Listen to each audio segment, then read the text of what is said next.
गुरुपूजिताय गुरुदैवताय गुरुकुलस्थायिने गुरुविक्रमाय गुह्यप्रवराय गुरवे गुणगुरवे गुरुदैत्यकलक्षेत्रे गुरुधर्मसदाराध्याय गुरुपुत्रपरित्रात्रे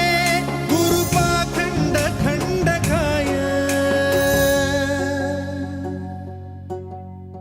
गीतसाराय गीततत्त्वाय गीतगोत्राय धीमहि गूढगुल्फाय गन्धमत्ताय गोजयप्रदाय धीमहि